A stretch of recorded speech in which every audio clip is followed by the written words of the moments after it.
ZEE5 ಇರುವಾಗ ನೀವು ನಿಮ್ಮ ನೆಚ್ಚಿನ ಶೋಗಳನ್ನ ಎಂದಿಗೂ ಮಿಸ್ ಮಾಡಿಕೊಳ್ಳುವುದಿಲ್ಲ. ಅದು ಸಂಪೂರ್ಣ ಉಚಿತವಾಗಿ.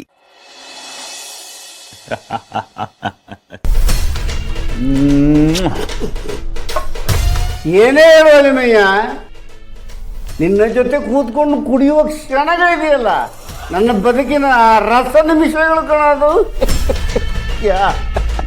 ನಾನೇನಾದರೂ ನನ್ನ ಆತ್ಮಚರಿತ್ರೆ ಬರೆಯೋ ಹಾಗಿದ್ರೆ ಅರ್ಧ ಬುಕ್ ಅದನ್ನೇ ಬರೆದು ಬಿಡ್ತೀನಿ. ನಿನ್ನ ಪಾನಗೋಷ್ಠಿ ಬಗ್ಗೆ, ನನ್ನ ಪ್ರೀತಿಯ ಜೊತೆಗಾರ, ಕಲೆಗಾರ, ಮೋಜುಗಾರ, ಜೂಜುಗಾರ ಅಳಿಮಯ್ಯ ಜಯದೇವ್ಗೆ ಅರ್ಪಣೆ ಕೂಡ ಮಾಡಿಬಿಡ್ತೀನಿ ಕಣೋ. Thank you so much. ನನ್ನ ಮೇಲೆ ಎಷ್ಟು ಪ್ರೀತಿ ಅಭಿಮಾನ ಅಲ್ವಾ ನಿಂಗೆ. Love you. ಆದರೆ ಆ ಬುಕ್ಕನ್ನು ದಯವಿಟ್ಟು ಎಲ್ಲೂ ಪಬ್ಲಿಷ್ ಮಾಡಬೇಡಮ್ಮ. ನೀನು ತಾನೇ ಸೇಫಾಗಿ ಇಟ್ಕೊ. ಯಾಕೆಂತಂದರೆ ನಮ್ಮಿಬ್ಬರ ಮಧ್ಯೆ ಅಂತ ಒಂದು ಕಾಸಾಬ ಮನ್ ಕಿ ಬಾತ್ ತುಂಬ ನಡೆದಿದೆ, ಆ ರೇಂಜ್ಗಿದೆ.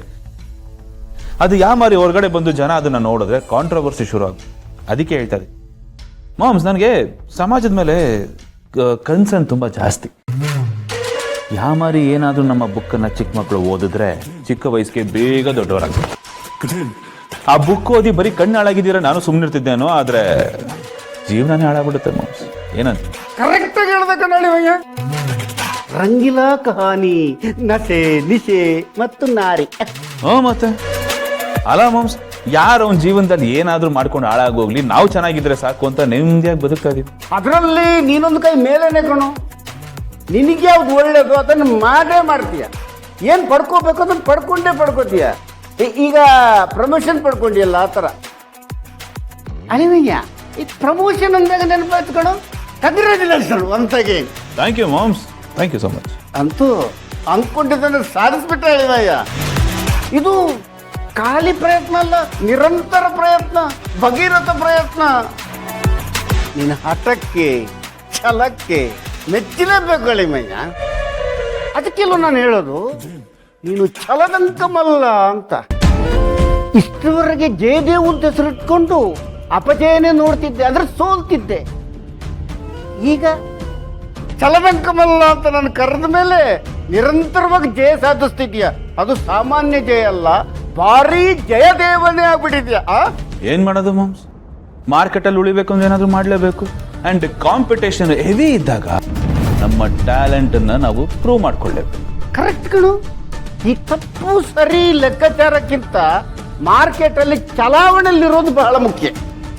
ಕಿಲಾಡಿ ಕಣ, ಎಂಥ ಬರಗಾಲದಲ್ಲೂ ಬಿರಿಯಾನಿನೇ ತಿಂತೀಯ ನನ್ನ ಮಗನೇ. ಈ ಜೇಡಿ ಹುಟ್ಟಿರೋದು ಕಿಂಗ್ ಸೈಜ್ ಲೈಫ್ ಲೀಡ್ ಮಾಡೋದಕ್ಕೆ, ಈ ದುನಿಯಾನ ಆಳೋದಕ್ಕೆ, ಹಾಳಾಗಿರೋದಕ್ಕೆ. ಅದು ಗೊತ್ತಿರೋದೆ ಬಿಡು ಅಳಿಮಯ್ಯ. ಇನ್ನ ಮುಂದಿನ ಯೋಜನೆ ಏನು? ಕಾರ್ಯತಂತ್ರ, ಕುತಂತ್ರ, ಕೆಚ್ಚೇನು ಅಂತ ಕೇಳಿ ಅಂತ ಕಾಯ್ತಾ ಇದ್ದೆ ಮಾಮ್ಸ್. ನೀನು ಇದನ್ನ ನಂಬರ್ 1 ಗೌತಮ್ ದಿವಾನ್ ಅಂದ್ರೆ ನನ್ನ ಬಿಗ್ ಬ್ರೋ ಇದಾನಲ್ಲ, ಅವನ ಸುತ್ತ ಕೆಡ್ಡ ತೋಡಿ ಆ ಕೆಡ್ಡದೊಳಗಡೆ ಅವನನ್ನ ಬೀಳಿಸಿ ಮಣ್ಣು ಮುಚ್ಚಿ ಅವನ ಸಮಾಧಿ ಮೇಲೆ ನಾನು ಅರಮನೆ ಕಟ್ಟದು. ಸೂಪರ್. ನಂಬರ್ 2 ಎರಡನೇದು ಇಂಪಾರ್ಟೆಂಟ್ ಮಾಮ್ಸ್, ವೆರಿ ಇಂಪಾರ್ಟೆಂಟ್. ಇನ್ನೇನು ನನ್ನ ಕೈಲಿ ಪವರ್ ಬಂದಾಗಿದೆ, ಆ ಪವರ್ ಜಾಸ್ತಿ ಆಗಿದೆ, ನನ್ನ ಮಾತು ನಡೀತಾ ಇದೆ, ನಾನು ಮಾಡಿದ್ದೆಲ್ಲ ಓಕೆ ಅಂದಾಗ ಇದಳಲ್ಲ ಮಲ್ಲಿ, ನನ್ನ ಪಾಲಿನ ಶತ್ರು, ಅವಳಿಗೆ ಸೋಡಾ ಚೀಟಿ ಕೊಟ್ಟು ಮನೆಯಿಂದ ಹೊರಗಡೆ ಹಾಕಿದ್ರು. ಅವಳು ಎಕ್ಸಿಟ್ ಆಗ್ತಿದ್ದಾಗೆ ಮೈ ಡಿಯರ್ ಬೇಬಿನ ಎಂಟ್ರಿ ಕೊಡಿಸಿ ಅವಳ ಜೊತೆ ಲೈಫ್ ಸೆಟ್ಲ್ ಮಾಡ್ಕೊಂಡು ಹಾಯಾಗಿರುತ್ತೆ. ಮಕ್ಕಳು ಮರಿ ಮಾಡ್ಕೋತೀಯ ಹೇಗೆ? ಅಫ್ಕೋರ್ಸ್ ಮಾಡಲೇಬೇಕಲ್ಲ ಮಾಮ್ಸ್. ಈ ಜೇಡಿ ಒಂದು ಮಾಸ್ಟರ್ ಪೀಸು. ಈ ತರದ ಇನ್ನೊಂದಷ್ಟು ಪೀಸ್ಗಳನ್ನ ಪ್ರಿಂಟ್ ಹಾಕಿ ಹೋಗ್ಬೇಕು ನಾವು. ರಕ್ತ ಬೀಜ ಅಂತಾರ. Exactly moms. ಸ್ಪೆಷಲ್ DNA ಇಟ್ಕೊಂಡಿರೋ ನಾನು ಹಾಗೆ ಹೋಗ್ಬಿಟ್ರೆ ಸಮಾಜಕ್ಕೆ ಅನ್ಯಾಯ ಮಾಡಿದಾಗೆ ಮಾಮ್ಸ್. ಹೌದು ಕಣಪ್ಪ, ಊರು ಹಾಳು ಮಾಡ್ಬೇಕಾದ್ರೆ ನಿನ್ನಂತ ಪುಣ್ಯಾತ್ಮ ಇರ್ಲೇಬೇಕಲ್ಲ. ಊರು ಹೇಗಿದ್ರು ಹಾಳಾಗುತ್ತೆ ಮಾಮ್ಸ್, ಆದ್ರೆ ಅದನ್ನ ಹಾಳು ಮಾಡಿದ್ದು ನಾವೇ ಅಂತ ಹೆಸರು ಉಳಿಸಿ ಹೋಗ್ಬೇಕು. ಅದು ಇಂಪಾರ್ಟೆಂಟ್. ಅಂಡ್ ಅದಕ್ಕಿಂತ ಜಾಸ್ತಿ ಇಂಪಾರ್ಟೆಂಟ್ ಏನ್ ಗೊತ್ತಾ, ನಾವು ಆರಾಮಾಗಿದ್ದೀವಿ, ನಾವು ಖುಷಿಯಾಗಿದ್ದೀವ, ನಾವು ಚಿಲ್ಲಾಗಿದ್ದೀವ, ಅಷ್ಟೇ. ಕರೆಕ್ಟ್ ಕಣು. ಅದಕ್ಕೆ ಎಲ್ಲಾ ಪತ್ರಗಳು ಶುರುವಾಗೋದು ಹೆಂಗ್ ಗೊತ್ತಾ, ನಾನು ಕ್ಷೇಮ, ಆಮೇಲೆ ನೀವು ಕ್ಷೇಮವ ಅಂತ. ನೀವು ಕ್ಷೇಮವ ಅಂತ ಯಾವ ಪತ್ರ ಆದ್ರೂ ಶುರುವಾಗಿದೆಯೇ? ಮೊದಲು ನಮ್ಮ ಕ್ಷೇಮ ಮುಖ್ಯ ಕಣು.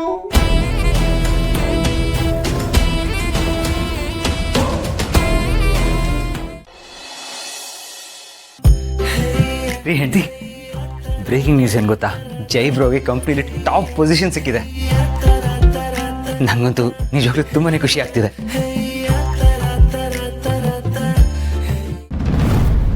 ನೀವ್ ಯಾಕೋ ಸ್ವಲ್ಪ ಖುಷಿಯಾಗಿದ್ದಂಗಿಲ್ವಲ್ಲ, ಯಾಕೋ ಡಲ್ ಆಗಿದ್ದೀರಾ? ಏನಾಯ್ತು? What happen? ಆ ಪೊಸಿಷನ್ ನಿಮಗೂ ಸಿಗ್ಬೇಕಾಗಿತ್ತು.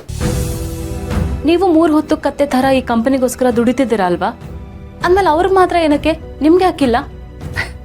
ರೀ ಅಪೇಕ್ಷಾ, ಅವ್ರಿಗೊಂದು ಸ್ವಲ್ಪ ಇವ್ರಿಗೊಂದು ಸ್ವಲ್ಪ ಅಂತ ಕೊಡೋದಕ್ಕೆ ಅದೇನು ದೇವಸ್ಥಾನದ ಪ್ರಸಾದನಾ? ಅದು ಕಂಪ್ನಿಯಲ್ಲಿ ಟಾಪ್ ಪೊಸಿಷನ್ನು, ಅದನ್ನು ಎಲ್ರಿಗೂ ಕೊಡೋದಕ್ಕೆ ಆಗೋದಿಲ್ಲ. And moreover Jai bro ನನಗಿಂತ ಸೀನಿಯರ್ ಆದರೂ ಒಬ್ಬ ಆರ್ಡಿನರಿ ಎಂಪ್ಲಾಯಾಗಿ ಕೆಲಸ ಮಾಡಲಿಲ್ವಾ? ಆ್ಯಂಡ್ ಲಾಸ್ಟ್ ಟೈಮ್ ಅವನಿಗೆ CFO ಪೋಸ್ಟ್ ಕೊಡೋದು ಬದಲು ಬಿಗ್ ಬ್ರೋ ನನಗೆ ಕೊಟ್ಟ. ಇದಕ್ಕಿಂತ ಏನಿರಬೇಕು? But still what but still Apeksha? ಪಂಚಾಮೃತ ಆಲ್ರೆಡಿ ನನ್ನ ಪಾಲಿಗೆ ಬಂದಾಗಿದೆ. ಇದಕ್ಕಿಂತ ಜಾಸ್ತಿ ಆಸೆ ಪಡಬಾರ್ದು. ಅತಿ ಆಸೆ ಒಳ್ಳೇದಲ್ಲ. ಇಷ್ಟು ದಿನ ಜೈ ಬ್ರೋ ನನ್ನ ಕೈ ಕೆಳಗಡೆ ಕೆಲಸ ಮಾಡ್ತಾ ಇದ್ದ, ಈಗ ನಾಳೆಯಿಂದ ನಾನು ಅವನ ಕೈ ಕೆಳಗಡೆ ಕೆಲಸ ಮಾಡ್ತೀನಿ. I mean it's a cycle. ಆಫೀಸಲ್ಲಿ ಕೆಲಸ ಆಗೋದೇ ಹೀಗೆ ನೋಡಿ. ನೀವು ಅದನ್ನ ಪ್ಲೀಸ್ ಅರ್ಥ ಮಾಡ್ಕೊಳ್ಳಿ. ನಿಮ್ಮ ಗಂಡಂಗೆ ಯಾವುದೇ ಥರದ ಅನ್ಯಾಯ ಆಗಿಲ್ಲ. ನೀವು ಅದ್ರ ಬಗ್ಗೆ ಎಲ್ಲ ಜಾಸ್ತಿ ತಲೆ ಕೆಡಿಸ್ಕೋಬೇಡಿ. ಆ್ಯಂಡ್ ಮೋರ್ ಓವರ್ ಜೈ ಬ್ರೋಗೆ ಸೀನಿಯಾರಿಟಿ ಇದೆ, ಟ್ಯಾಲೆಂಟ್ ಇದೆ, ಅಬಿಲಿಟಿ ಇದೆ. Apeksha, I think he deserves it. ನನಗೇನು ಅವ್ರಿಗೆ ಆ ಪೋಸ್ಟ್ ಸಿಕ್ತು ಅಂತ ಹೊಟ್ಟೆ ಕಿಚ್ಚೇನಿಲ್ಲ. ಮತ್ತೆ ಯಾಕೆ ಇಷ್ಟೊಂದು ಫೀಲ್ ಮಾಡ್ಕೋತಾ ಇದ್ದೀರಾ? ಹಾಗೆ ಇರುತ್ತಲ್ಲ, ನನ್ನ ಗಂಡ ಆದವನಿಗೂ ಒಳ್ಳೇದಾಗ್ಲಿ, ಅವನು ಬೆಳಿಬೇಕು, ಇದೊಂಥರ ಹೆಂಡತಿ ಸೆಂಟಿಮೆಂಟ್ ಅಂದ್ರೂ ತಪ್ಪಿಲ್ಲ. ಪರವಾಗಿಲ್ವೇ? ನೀವು ನನಗೋಸ್ಕರ ಇಷ್ಟೊಂದೆಲ್ಲ ಮಿಡಿಯೋದು ನೋಡಿದ್ರೆ ನಂಗೆ ನಿಜವಾಗ್ಲೂ ತುಂಬಾ ಖುಷಿ ಆಗುತ್ತೆ. ನಾನು ಒಂಥರ ಸ್ಪೆಷಲ್ ಅನ್ನೋ ಫೀಲ್ ಆಗುತ್ತೆ. ಏನೋ ನನ್ನ ಹೆಂಡತಿ ಎಷ್ಟು ಒಳ್ಳೆಯವರಪ್ಪ, ನಾನು ಅನ್ಕೊಂಡಂಗೆ ಅಲ್ಲ ಅಂತ ಅನ್ಸುತ್ತೆ. ಎಕ್ಸ್ಕ್ಯೂಸ್ ಮೀ, ಏನ್ ನಿಮ್ಮ ಮಾತಿನ ಅರ್ಥ? ನೀವ್ ಅನ್ಕೊಂಡಾಗ ಅಲ್ಲ ಅಂದ್ರೆ ಏನ್ ಅನ್ಕೊಂಡಿದ್ರಿ ನನ್ನ ಬಗ್ಗೆ? ಅದು ಏನಿಲ್ಲ, ಹಾಗೆ ಮಾತಿಗೆ ಹೇಳಿದೆ ಅಷ್ಟೇ. ನೀವು ಅದ್ರ ಬಗ್ಗೆ ಏನು ಜಾಸ್ತಿ ತಲೆ ಕೆಡಿಸ್ಕೊಬೇಡಿ, ಆಮೇಲೆ ದೊಡ್ಡ ಕಾಂಟ್ರವರ್ಸಿ ಆಗಿಬಿಡುತ್ತೆ. ಈಗೇನು ನನಗೊಂದು ಪೊಸಿಷನ್ ಸಿಕ್ಕಿಲ್ಲ ಅಂತ ನಿಮಗೆ ಬೇಜಾರು? ಸಿಗುತ್ತೆ ಅಪೇಕ್ಷೆ, ಅದಕ್ಕೆ ಯಾಕೆ ಅಷ್ಟೊಂದು ತಲೆ ಕೆಡಿಸ್ಕೋತೀರಾ? ನೋಡಿ, patience and hard work never go wasted. Okay ನೋಡಿ, ನಮ್ಮ ಲೈಫಲ್ಲೂ ದೀಪಾವಳಿ ಹಬ್ಬ ಬರುತ್ತೆ, ಪಟಾಕಿ ಹೊಡೆಯೋಣ. ನೀವು ತಲೆ ಕೆಡಿಸ್ಕೋಬೇಡಿ, ಓಕೆ? ನಾನೇನು ತಲೆ ಕೆಡ್ಸ್ಕೊಳ್ತಾ ಇಲ್ಲ ಪಾರ್ಥ.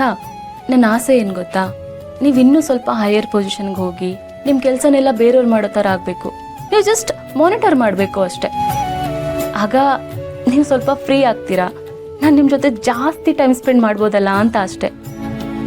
ಅದೆಲ್ಲ ಯಾವಾಗ ಆಗುತ್ತೋ. ಯಾಕೆ ಇಷ್ಟೊಂದು ಎಮೋಷ್ನಲ್ ಆಗ್ತಾ ಇದ್ದೀರಾ? ನೋಡಿ, ಅಷ್ಟೊಂದೆಲ್ಲ ಎಮೋಷ್ನಲ್ ಆಗಬೇಡಿ. ನಾನು ಹೇಳಿದ್ನಲ್ಲ, ಆ ಟೈಮ್ ಬಂದೇ ಬರುತ್ತೆ. ಆಗ ನಾವು ಅಂದ್ಕೊಂಡಿದ್ದೆಲ್ಲ 1 by 1 ಆಗುತ್ತೆ. ಕೂಲ್?